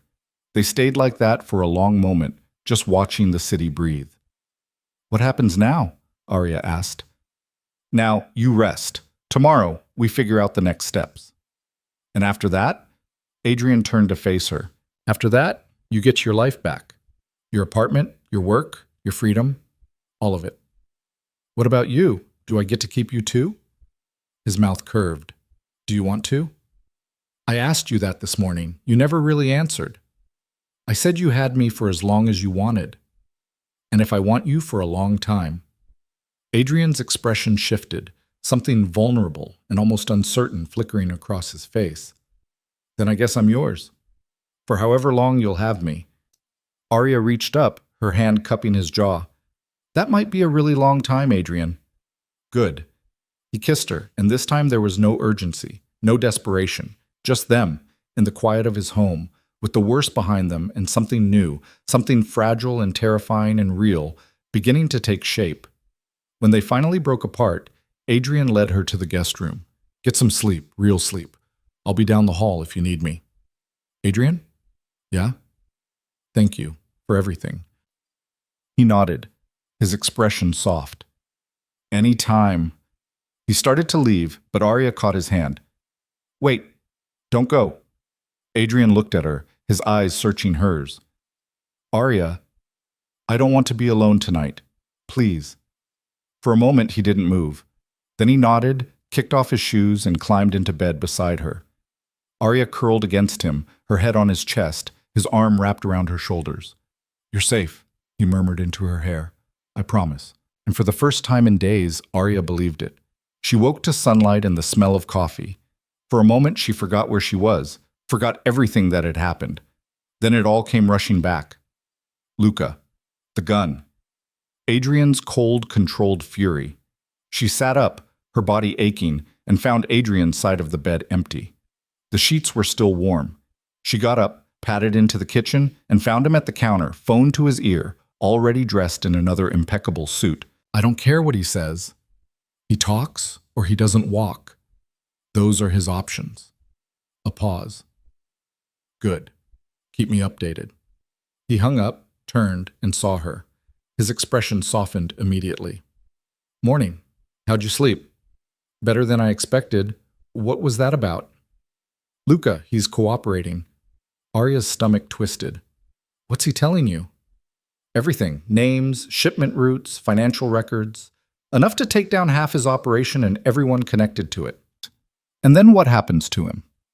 Adrian poured her a cup of coffee, handed it to her. He gets relocated. New identity, new life, somewhere very far from here. He just disappears.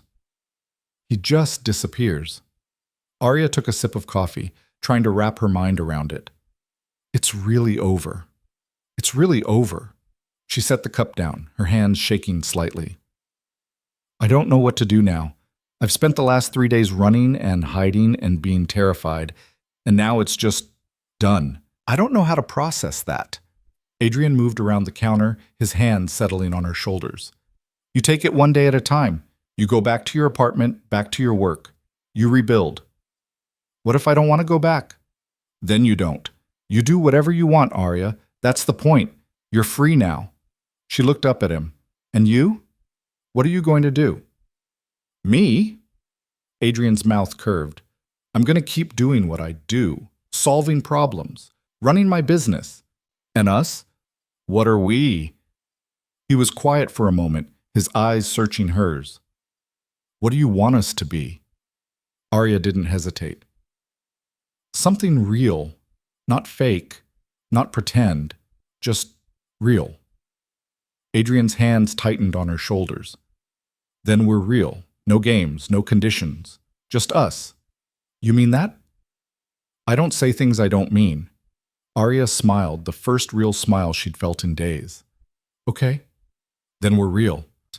He pulled her close, his arms wrapping around her, and Arya let herself sink into the warmth of him, into the safety, into the impossible, terrifying, beautiful reality that she'd walked into a club 3 days ago to get revenge on her ex, and walked out with something she never expected, something worth keeping. So what now? She asked against his chest. Now, Adrian said, we figure out what normal looks like, together. I don't think you do normal. Then we'll figure out our version of it. Arya pulled back, looking up at him. I like the sound of that. Good, because you're stuck with me now. Promise? Adrian's eyes went dark and serious. Promise. He kissed her, slow and deep, and Arya knew, absolutely knew, that whatever came next, whatever challenges they'd face, whatever complications arose from Adrian's world colliding with hers, they'd face it together. And maybe, just maybe, that was enough. 3 weeks passed before Arya felt like she could breathe normally again. 3 weeks of waking up in Adrian's apartment, of coffee in the kitchen while he took calls in his office, of learning the rhythm of his life and trying to figure out where she fit into it. She went back to her apartment on day 4, Adrian insisting Marcus drive her and wait outside while she packed more clothes. The place felt different now, smaller, like a life she'd outgrown without meaning to. She grabbed what she needed and left, and she hadn't been back since. Her clients didn't ask questions when she told them she was working remotely for a while. They just wanted their designs, and she delivered. Late nights at Adrian's dining room table, her laptop glowing in the dark, while he worked in the next room on things he still wouldn't fully explain. She didn't push, not yet, not because some part of her knew that the deeper she dug into his world, the more complicated everything would become. And she wasn't ready for complicated, not when she was still figuring out what simple looked like. On a Tuesday morning, 3.5 weeks after Luca had been dragged out of that upstate house, Adrian walked into the kitchen and set a manila envelope on the counter in front of her. What's this? Closure. Arya looked at the envelope, then at him. I'm going to need more than that. Adrian poured himself coffee, leaned against the counter. Luca's gone. Relocated to somewhere in South America with a new identity and enough money to start over. The Volkovs got what they needed, evidence, names, enough to dismantle his entire network. And you, he nodded at the envelope, you're officially untouchable. Arya opened it with shaking hands.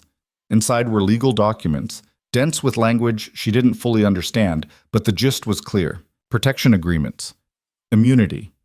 A paper trail that made it abundantly clear she'd been an unwitting pawn, not a participant. How did you do this? I know people. They owe me favors. I called them in. She set the papers down, her throat tight. He's really gone. He's really gone, and he can't come back, ever. The Volkovs made that very clear to him. Arya should have felt relief, should have felt free, and she did mostly. But underneath it was something else, something that felt uncomfortably like guilt. You okay? Adrian asked. I don't know. I should be happy, right? This is what I wanted. But I keep thinking about how his whole life just ended. Because of me. Because of him, Adrian corrected. He made the choices that got him here. You were just the catalyst. That doesn't make me feel better. Adrian set his coffee down and moved closer, his hands settling on her shoulders. You know what I've learned? People like Luca, they don't change. They just get better at hiding. If it wasn't you, it would have been someone else. Eventually, he would have pushed too far, taken too much, and it would have ended the same way. You didn't destroy his life, Arya. You just expedited the inevitable. She wanted to believe him, wanted to accept that none of this was her fault, but the weight of it still sat heavy in her chest. I think I need to talk to someone, she said quietly. Like a therapist, someone who can help me process all of this. Adrian nodded. I'll get you a name, someone good, someone discreet. You know therapists? I know everyone. She laughed, the sound shaky. Of course you do. He kissed her forehead, gentle and deliberate. You're going to be okay. I promise. You keep making promises you can't control, and I keep keeping them anyway. Arya looked up at him, at this man who'd stormed into her life with all the subtlety of a hurricane and somehow made her feel safer than she'd ever felt before. What about you? Are you okay? Adrian's expression shifted, something guarded sliding into place. I'm fine. That's not an answer. It's the one you're getting. She stepped back, crossing her arms. No, you don't get to do that. You don't get to demand I talk about everything and then shut me out when I ask about you. Arya, I'm serious, Adrian. If this is going to work, if we're going to work, you have to let me in. At least a little. He was quiet for a long moment, his jaw tight. Then he exhaled, the sound rough. You want to know if I'm okay? Honestly, I don't know. I've spent the last 3 weeks dismantling a criminal network, making deals with people who'd kill me if they thought it was profitable, and lying awake every night wondering if I did enough to keep you safe. So, no, I'm probably not okay. But I will be. Eventually. Arya's chest ached. She moved closer, her hands settling on his chest. You don't have to do it alone. Whatever this is, whatever you're dealing with, I'm here. You don't want to be part of this, Arya, trust me. Maybe not, but I want to be part of you, and you come with this. So I guess I'm stuck with both. Adrian's hands came up to cup her face, his thumbs brushing across her cheekbones. You're too good for this life. Probably, but I'm choosing it anyway. He kissed her then, slow and deep, and Arya felt something shift between them, something that felt less like pretending and more like permanence. When they broke apart, Adrian rested his forehead against hers. I have to go to Chicago for a few days, business. I want you to come with me. Chicago? Yeah, there's a situation I need to handle in person. It's mostly meetings, nothing dangerous, but I don't want to leave you here alone. I'm not a child, Adrian. I can take care of myself. I know, but humor me anyway. Arya studied his expression, saw the tension in his jaw, the worry in his eyes. The situation. Is it connected to Luca? Tangentially, one of his associates is trying to make a move. I need to shut it down before it becomes a problem. And you need me there because I don't trust anyone else to keep you safe. And because I'm selfish, and I don't want to spend 3 days away from you. Arya's heart did something complicated in her chest. When do we leave? Tomorrow morning. Then I guess I'm packing. The flight to Chicago was quiet. Adrian worked on his laptop the entire time, his expression focused and unreadable. Arya tried to read but couldn't concentrate.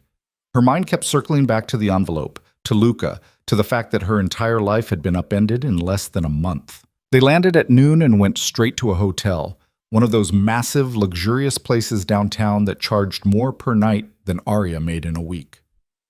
Adrian checked them in under a name that wasn't his, and they took the elevator to a suite on the 40th floor. "Make yourself comfortable," Adrian said, already pulling out his phone. "I have a meeting at 3. I'll be back by 6. Can I come?" "No." "Why not?" "Because these aren't the kind of meetings where you bring guests." Arya crossed her arms.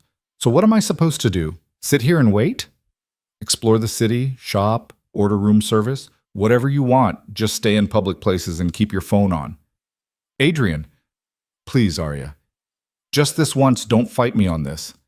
There was something in his voice, something tight and almost desperate, that made her relent. "Fine, but you owe me an explanation when you get back." "Deal." He kissed her, quick and hard, and then he was gone. Arya stood in the middle of the suite, alone and restless, and tried to figure out what to do with herself. She ended up wandering the city, walking along the river, stopping in shops she couldn't afford, and thinking about everything that had led her here. A month ago, she'd been in a relationship with a man she thought she knew. She'd had a routine, a plan, a life that made sense. And now? Now she was in Chicago with a man she barely understood, hiding from threats she couldn't see, trying to build something real out of a foundation made of lies. It should have terrified her.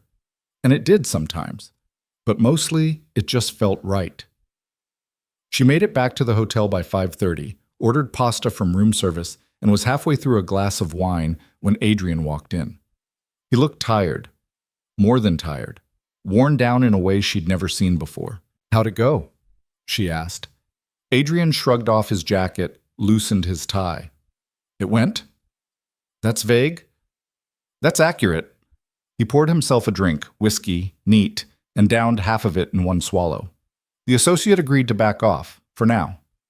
What does "for now" mean?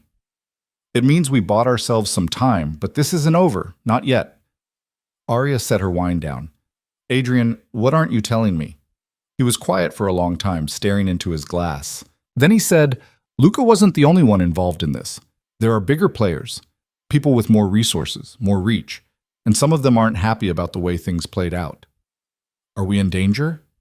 "Not immediate danger, but it's complicated." "Stop saying that. Stop hiding things from me. If we're in this together, I need to know what we're dealing with." Adrian looked at her, his expression raw. "You want the truth? Fine. There are 3 organizations that want the information on that hard drive. The Volkovs got some of it, but not all. The rest is leverage. Insurance. The only reason they're not coming after you is because they know I have it, and they know I'll use it if they push." Arya's blood went cold. "So we're not safe, not really. We're as safe as we can be. But in this world, safety is conditional. It's a negotiation, and I'm very good at negotiating." "That's not reassuring." "It's the truth." Arya stood, her hands shaking. "So what do we do? Just keep living like this? Always looking over our shoulders? Always waiting for the next threat?" "For now, yes. Until I can neutralize the remaining players." "And how long will that take?" "I don't know. Months, maybe longer." She turned away, her throat tight. "This is insane. All of it. I can't live like this, Adrian. I can't spend the rest of my life waiting for someone to come after me." "You won't have to. I'll fix this. I promise. Stop making promises you can't keep." The words came out sharper than she intended. Adrian flinched, just slightly, and Arya felt a pang of guilt. "I'm sorry," she said quietly. I don't know how to do this.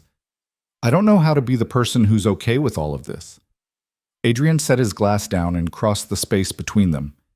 "You don't have to be okay with it. You just have to trust that I'll keep you safe." "I do trust you, but I also need to be able to trust myself. And right now, I don't." He pulled her into his arms, his hand in her hair, his breath warm against her temple. "Then we'll figure it out, together, one day at a time." Arya closed her eyes, letting herself sink into the warmth of him. "What if this doesn't work? What if we can't make this normal?" "Then we'll make it work anyway. Because I'm not losing you, Arya. Not after everything. She pulled back, looking up at him. You really mean that? I really mean that. Even if it's messy and complicated and dangerous? Especially then. Arya kissed him, and for a moment, everything else fell away. The threats, the uncertainty, the fear. There was just them, in a hotel room in Chicago, holding on to each other like they were the only solid thing in a world that kept shifting. When they finally broke apart, Adrian brushed a strand of hair from her face. Come on, let's get out of here. Where are we going? Anywhere you want. Dinner, a walk, whatever you need. I need normal, just for one night. Adrian smiled, the first real smile she'd seen from him all day. Normal, I can do. They ended up at a small Italian restaurant tucked into a side street, the kind of place with red checkered tablecloths and candles in wine bottles. It was quiet, intimate, and blissfully ordinary. Over pasta and wine, they talked about everything except the mess they were in. Arya told him about her first design job, the nightmare client who'd demanded 17 revisions and then refused to pay. Adrian told her about the time he'd tried to learn to cook and nearly burned down his kitchen. It was easy, comfortable, real. I could get used to this, Arya said, twirling pasta on her fork. Used to what? This. Us. Normal. Adrian's expression softened. Me too. You mean that? I don't say things I don't mean. Arya smiled. You keep saying that. Because it's true. After dinner, they walked along the river, the city lights reflecting on the water. Adrian's hand was warm in hers, his presence steady and grounding. Can I ask you something? Arya said. Depends on the question. Why me? You could have walked away that night at the club, could have said no when I asked you to kiss me, but you didn't. Why? Adrian was quiet for a long moment. Because you looked at me like I was just a guy at a bar, not someone you needed something from, not someone you were afraid of. Just a guy. And I liked that. I liked being seen as something other than what I am. And what are you? Dangerous, controlling, someone who solves problems with methods most people would call unforgivable. He looked at her. But when you look at me, I don't see judgment. I don't see fear. I just see you. And that's rare. Arya's chest ached. You're not as bad as you think you are. You don't know what I've done. Maybe not. But I know who you are with me. And that's enough. Adrian stopped walking, turned to face her. I don't deserve you.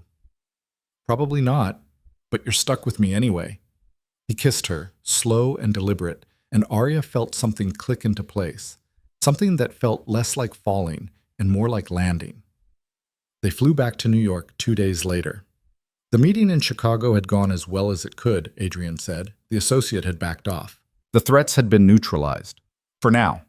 Always for now. Never for good. But Arya was learning to live with that. Learning to accept that this life, Adrian's life, their life, came with uncertainty. That safety was conditional. That normal was a moving target. She moved into his apartment officially on a rainy Thursday afternoon, her last boxes from Brooklyn stacked in the guest room that she still hadn't used. Adrian helped her unpack, folding clothes and organizing books, and Arya watched him with something that felt dangerously close to love. You don't have to do this, she said. I can unpack on my own. I know, but I want to. Why? He looked at her, his expression serious. Because you're staying, really staying, and I want to make sure you know this is your home too. Arya's throat tightened. You mean that? I don't say things I don't mean. She laughed, the sound watery. You really need a new line. Why? That one works.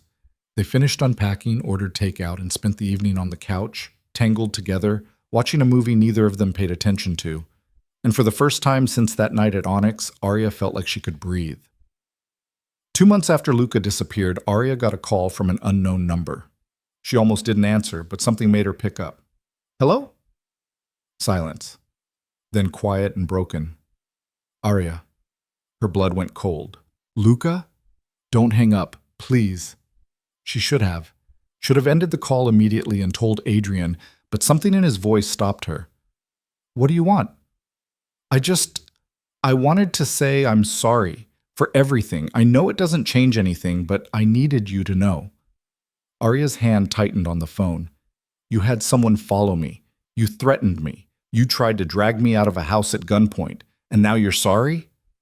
I was desperate and scared, and I made terrible choices. But I never wanted to hurt you, Arya. I swear. You did hurt me. You used me. I know.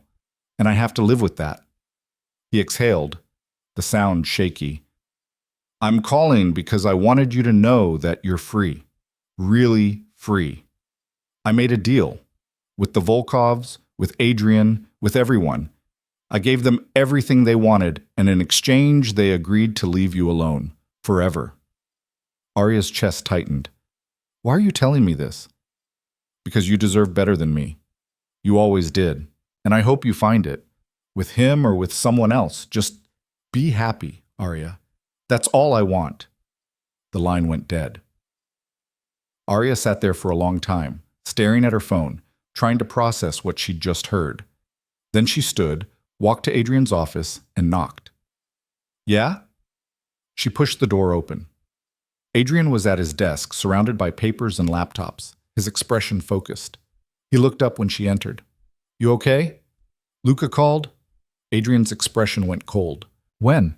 Just now. He wanted to apologize, and to tell me that he made a deal to leave me alone, forever. He did. 3 weeks ago. I didn't tell you because I didn't think you needed to hear from him again. You knew he'd call. I suspected. He asked permission first. Arya stared at him. Permission? Part of the deal. He gets to start over, but only if he follows the rules. One of those rules was no contact unless I approved it. And you approved this? I thought maybe you needed closure, real closure, not just him disappearing into thin air. Arya's throat tightened. You were right. I did need it. Adrian stood, crossed the space between them, and pulled her into his arms. It's over now. All of it. He's gone, the threats are gone, and you're safe. Really, truly safe. And us? What are we? Adrian pulled back, his hands cupping her face. We're whatever you want us to be. Arya didn't hesitate. I want us to be real, permanent, no conditions, no timelines, just us. Then that's what we are. He kissed her, and Arya felt the last piece of the old life fall away. The life where she'd been someone's girlfriend, someone's pawn, someone's afterthought. This was different. This was hers. Built on honesty and risk and the terrifying, beautiful choice to stay even when leaving would have been easier. 6 months later, Arya stood in Adrian's kitchen, their kitchen, making coffee while he took a call in the next room. She'd started taking on bigger clients, rebuilding her portfolio, creating work she was proud of.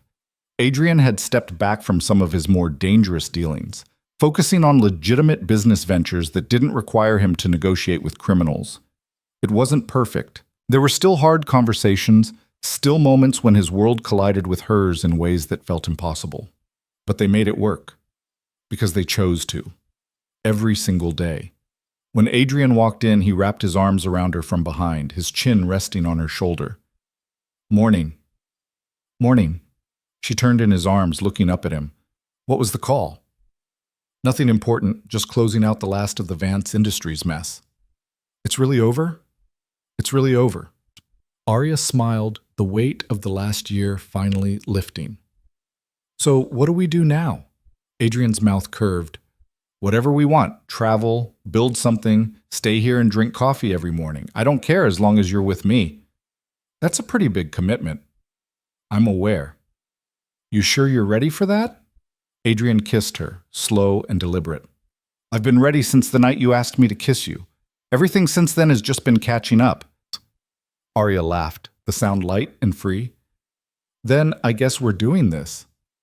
We're doing this. And as the morning light streamed through the windows, painting everything in shades of gold, Arya realized something. She'd spent so long trying to fit into someone else's life, trying to be what they needed, that she'd forgotten what it felt like to just be herself. But here, with Adrian, she didn't have to be anything other than who she was. Messy and complicated and still figuring things out. And he loved her anyway. Not in spite of it, but because of it. That 10-second kiss in a crowded club had changed everything. It had ended one life and started another. And while the path forward was uncertain, while there would be challenges and complications and moments when she questioned everything, Arya knew one thing for sure. She was exactly where she was supposed to be, with a man who'd promised to keep her safe and actually meant it, with a life she'd chosen, not one she'd settled for, with a future that was hers to shape. And that, she thought as Adrian pulled her close and kissed her again, was more than enough. It was everything.